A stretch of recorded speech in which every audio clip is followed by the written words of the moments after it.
नजीर, मैं आपसे भी सवाल पूछना चाहती हूँ कि ये जो पिंकी का केस है, अरमगान, कुछ हमने सिमिलैरिटीज बताई। अरमगान इस वक्त किधर है? क्या वो जो केस है उसकी कानूनी तौर पे भी कितनी पेशियां हुई हैं?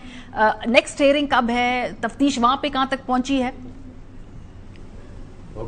देखिए, अरमगान का जो केस है, पुलिस की जानिब से ये दावा किया गया था कि उसको भी एक मिसाली केस बनाया जाएगा, और बदकिस्मती से जो अरमगान केस में जो एहसन जुल्फकार जो डीएसपी थे, जो जख्मी हुए थे, तकरीबन 1 साल तक वो जेर इलाज रहे, और आखिर उसी जख्मी हालत में जो अस्पताल में दौरान इलाज वो शहीद हो गए, जिनको शहीद का दर्जा भी दिया गया। जो अरमगान का केस है, जिस तरीके से उसको तेजी से जिस तरह वो चल रहा था, लेकिन अचानक से वो एक जगह पर जाकर इस तरह रुक गया जब FIA की जानिब से उस पर एंटी मनी लॉन्ड्रिंग और इस तरह के केसेस जो थे वो चलाए गए।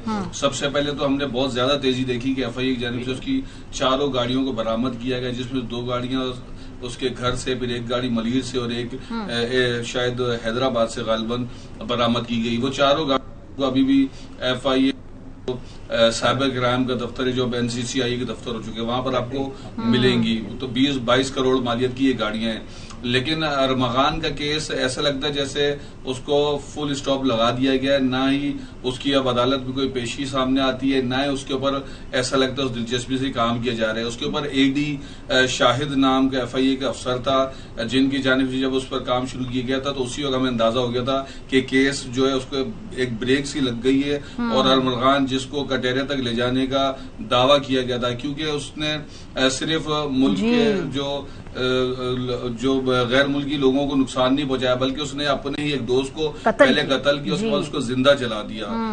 तो ये अरमगान की सूरत हाल है। इसके ऊपर अभी तक कोई ऐसी पेशरफ सामने नहीं आई कि जिस पर कहा जा सके कि दोबारा से चलना शुरू कर दिया। ठीक है तो नजीशा, लेकिन ये केस पे थोड़ी सी और डेवलपमेंट ये है कि ये बेनो सूबाई इसका एक एंगल है, जो पंजाब के अंदर भी जो कहा जा रहा है कि वहां पर भी ताने बाने थे, तो अभी इसका दायराकार मजीद बढ़ेगा। और ये तो फिर 2 पुलिस फोर्सेस और 2 लॉ एनफोर्समेंट एजेंसी की इंटरनल कोऑपरेशन का भी इसमें एक कॉम्प्लिकेटेड एंगल है।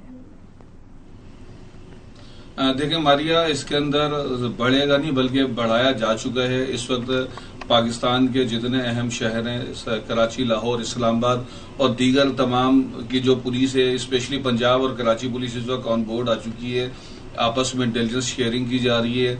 जो सिंध के जितने मुकदमे वो पंजाब के पास अपडेट होकर चले गए, और पंजाब के सिंध के जानिब मांगे गए थे। तो जिस तरह 3 से 4 मुकदमात लाहौर में पिंकी और इसके भाइयों और दीगर के खिलाफ थे, मजमूई तौर पर जो इसके खिलाफ जिसमें नामजद मुलजिम आए, तो तकरीबन 20 के करीब ऐसे मुकदमात हैं, जबकि मुतअद्दिद ऐसे मुकदमात हैं जिसके अंदर इसका नाम शामिल नहीं है, लेकिन ये एसोसिएट्स में शामिल है। तो उसमें भी जब अगर प्रोसिक्यूशन की जाए तो इसका नाम चालान में डलवाया जा सकता है और केस को आगे बढ़ाया जा सकता है।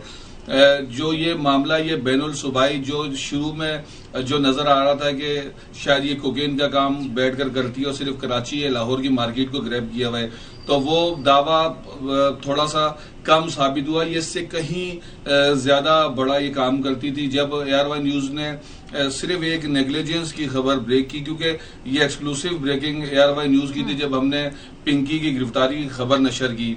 फारूक शमी की पहले मैं एक बात है उसको सेकंड करूंगा कि अरमगान की जब गिरफ्तारी हुई थी तो ARY न्यूज की जानिब से ये खबर चलाई गई थी कि स्पेशल ब्रांच ने एक डाटा मुरतब किया था मंशियात के सप्लायर्स का, उनको पूरे शहर में फैलाने वाले नेटवर्क। तो उसमें अनमोल उर्फ पिंकी का जिक्र था और उसकी तस्वीर भी थी, लेकिन हैरत अंगेज तौर पर आज तक जो स्पेशल ब्रांच या जो मुतल्लिक इदारे हैं उनके पास जो पिंकी की तस्वीर थी वो गलत थी।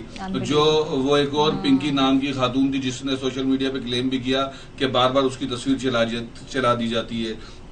इस पिंकी को इससे पहले भी कई मरतबा वांटेड में दिखाया गया, लेकिन बाकायदा गिरफ्तार ये तकरीबन 15 साल बाद हुई है।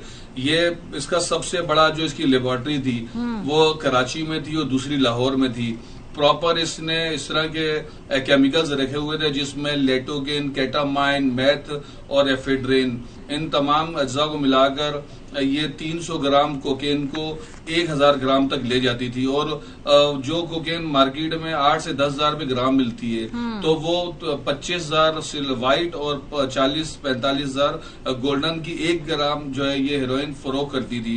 इसने करोड़ों अरबों रुपए कमाए। इसने पुलिस को इस तरीके से नवाजा है कि किसी को बंगले दिए, किसी को करोड़ों रुपए दिए, किसी को लाखों दिए। इसका ये भी इल्जाम है कि इंसदाद मंशियात के खिलाफ काम करने वाले एक इदारे के पुलिस अफसर को कभी 30 लाख, कभी 40 लाख, कभी 50 लाख वो पैसे मांगता रहता है, ये देती रहती, क्योंकि वो इसके भाई को एक दफा उठा चुका था। वो ब्लैकमेल करता था, पैसे नहीं दोगी तो मैं इसे गिरफ्तार कर लूंगा। तो 1,05,00,000 रुपए तो उसने उस एहलकार, उस महकमे के ऊपर इल्जामात लगाए। इसी तरह कराची के जो महकमे हैं उनमें चाहे डिस्ट्रिक्ट पुलिस हो या स्पेशलाइज्ड यूनिट हो या दीगर इदारे हो, इसी तरह पंजाब पुलिस के ऊपर भी इल्जामात आयद किए गए कि 3-3 महीने रखकर अनबिलीवेबल और इसको नजीर फारूक, मुझे तो सिर्फ इसका जो एक अकाउंट सामने आया है वो 500 पेजेस पर, सिर्फ इसका एक अकाउंट अभी तक सामने आया है, वो 500 पेजेस पर है, जिसके अंदर जो है तकरीबन 3 करोड़ रुपए की इसकी ये जो ट्रांजैक्शन सामने आई। तो आप सोचिए इसके कितने अकाउंट्स होंगे। नज़ीर, मुझे तो लग रहा है कि किसी फिल्म का स्क्रिप्ट है, ये किसी फिल्म का स्क्रिप्ट है। इसके ऊपर कोई